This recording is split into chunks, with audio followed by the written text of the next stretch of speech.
Ang susunod na programa ay may tema at eksenang hindi angkop sa mga batang nanonood. Patnubay ng magulang ang kailangan.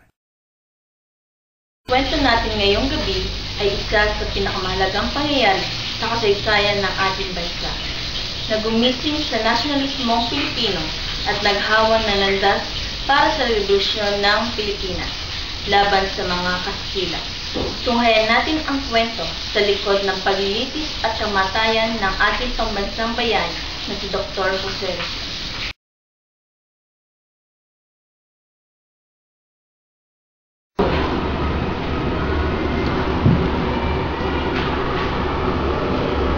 Magandang umaga po sa inyo, Ginoong Rizal. Gandang umaga din naman. Ano may paglilingkod sa iyo? Ginoo, gusto ko lamang pong ipaalam sa inyo. Ang ilang pahayagan sa Madrid ay tungkol sa madugong revolusyon sa Pilipinas. At kayo po ang sinisisi sa pahayagang iyon. Ganun ba? Maraming salamat sa impormasyon. Naniniwala ako na ang ginagawang ito ng Diyos ay isang biyaya. Ang pabalikin niya ako sa Pilipinas nang sa gayon ay maiwasto ko ang mga ibinibintang sa akin. Ano man ang maging hatol sa akin, maligaya ako at nakahanda. Ang otoridad na Espanyol na may tala-arawan si Rizal na araw-araw niyan sinusulatan. Kaya naman, noong 11 na Oktubre ay kinumpiska ang tala-arawan ni Rizal. Dr. Rizal, nandito kami upang mangalap ng mga dokumento laban sa'yo. Alugugin ng kwarto.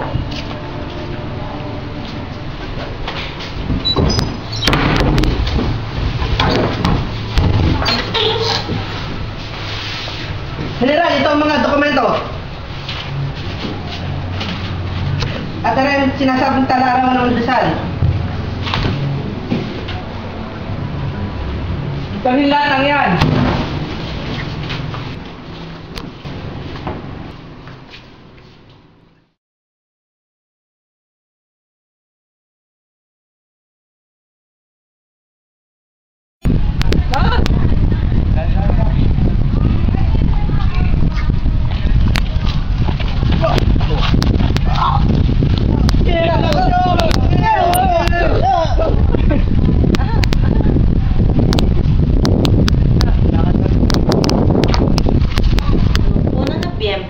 Sinimulan ang paunang investigasyon. Si Rizal ay humarap kay Coronel Francisco Olive. 5 araw siyang inimbestigahan. Ipinalam sa kanya ang mga salang ibinibintang sa kanya. Sinagot niya ang mga tanong ng huwes, ngunit hindi siya pinahintulutang harapin ang mataong tumitestigo laban sa kanya.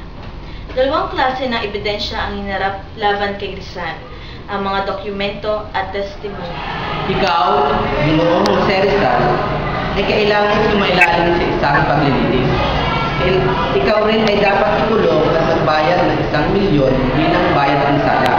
Kinakailangan ka rin ipagtanggol sa hukumang ito na isang opisyal ng sandatahan at hindi na isang abogado sibilyan. Noong 11 ng Disyembre, ang impormasyon hinggil sa kaso ay formal na binasa kay Rizal, kasama ang kanyang tagapagtanggol. Rizal, may naakusahan siyang naunay tagapagtatag at buhay na kaluluwang emosyonal sa Pilipino.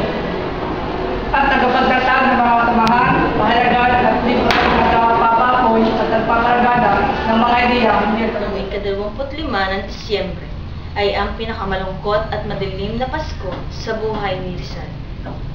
Siya na nasanay sa masayang pagdiriwang ng Pasko sa piling ng pamilya at mga kaibigan, ay nag-iisa at nalulumbay sa kanyang selda. Dahil dito, sumulat siya kay Teniente Taviel de Andrade, ang napili niyang tagapagtanggol.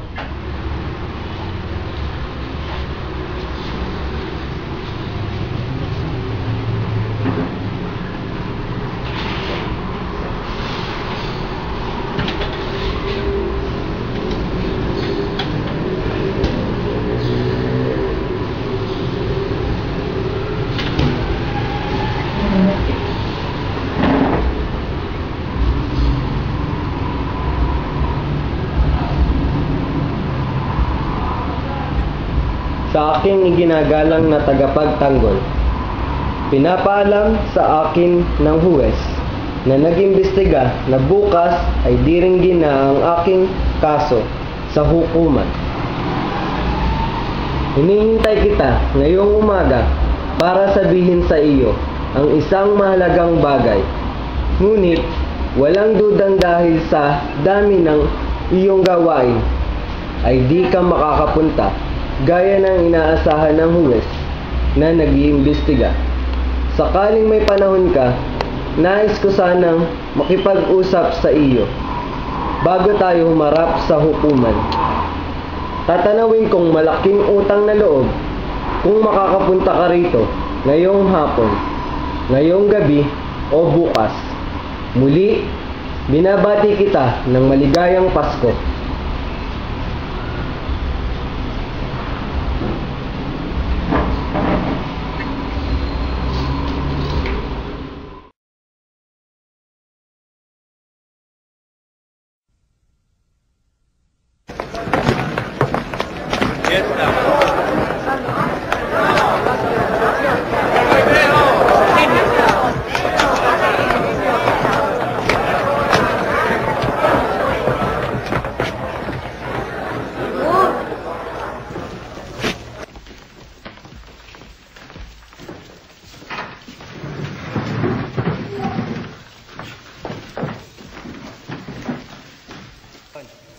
Ikaw, Sir Rizal, sa pamamagitan ng mga nasulat, partikular na ang ngunitang here at ang filibusterismo na sumisira at tumabatikos sa pamumuno ng mga Kastila at sa aming reliyon.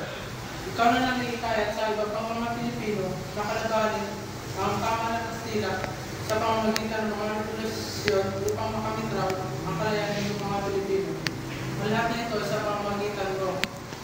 Ikaw naman, na kanyang tagapagtanggol, pinawawalansala ang pasado ito sapagkat sa iyo ang utak ng rebellion dito sa Pilipinas. Isa kang Kastila, subalit tinagtatanggol mo ang pangunahing tao na kumakalaban sa ating pamamahalaan. Ang lalaking ito na sinusubukang maging dakila ng kanyang mga kababayan sa maling paraan. Ikaw, Sir Rizal, manarapat ng katulad na parusang kamatayan. Inaakusahan niyo siyang utak ng mga revolusyon. Subalit wala namang kayong katibayan. May nagawa ba siya na magpapakita ng pagtaliwas niya sa inyong pamahalaan? O anumang uri ng pagtuligsa? May mga prueba ba kayo na magpapatunay na siya ang bumuo ng mga kilusang maaaring sumira sa pamumuno ninyo sa kanilang sariling bayan? Wala. Kahit na siya pa ang sumulat ng nobelang No Limitang Here at El Filibusterismo na pumupuna sa masasamang gawa ng mga Kastila at ang panawagan sa mga Pilipino na pangalagaan ang kanilang bansa at ang kanilang sariling karapatan na ipinagkait ninyong mga Kastila sa kanila. Ngayon, masasabi ba ninyo sa hukumang ito na nagkasalang akusado? Kagalang-galang na hukom. Lagi sana nating isaisip na ang mga huwes ay di kailangang maging mapighati. Ang mga huwes ay dapat maging makatarungan. Wala akong kaugnayan sa rebelyon dahil ako mismo ang nagpayo kay Dr. Pio Valenzuela noon sa dapitan na huwag silang mag-akla. Ginamit lamang ng mga revolusyonaryo ang aking pangalan nang hindi ko alam. Kung ako'y may sala, di sinsanay tumakas ako sa Singapore pa lamang. Totoong sinulat ko ang konstitusyon ng Liga Filipina. Ngunit ito ay isa lamang asosasyong pansibiko, hindi isang revolusyonaryong samahan. Hindi nagtagal ang Liga Filipina dahil pagkaraan ng unang pulong ay ipinatapon agad ako sa dapitan. Kung muling nabuhay ang Liga Filipina pagkaraan ng 9 na buwan, hindi ko iyon nalalaman. Hindi itinataguyod ng Liga Filipina ang mga simulain ng mga revolusyonaryo. Kung hindi, sana'y di na itinatag ang katipunan. Nang araw na iyon, ang desisyon ng korte ay isinumite kay Governor General Polavieja.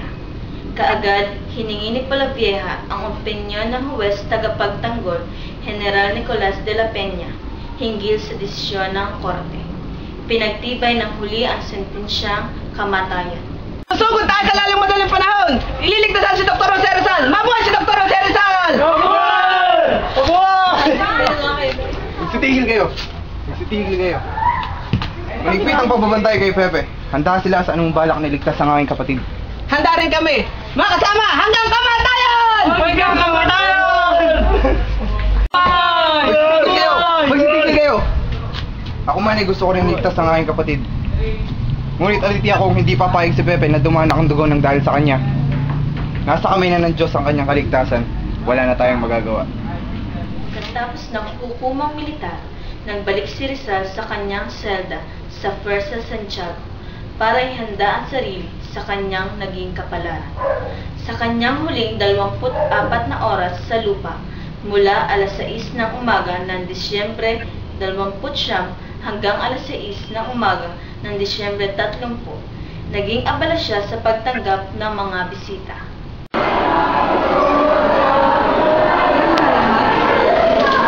Nay! Hindi naman nakanalo kayo. Oo yan! Oo yan! Ilibig niyo ako sa lupa. Lagyan na lang ng bato. Ito sa akin lumina. Ang petsa ng aking kapanganakan, pangalan ko, ang aking kamatayan. Wala na iba. Ibig niyong makuhan, ay maaari niyong gawin. Walang mga anniversary. Gusto ko sana isang paanang mundo.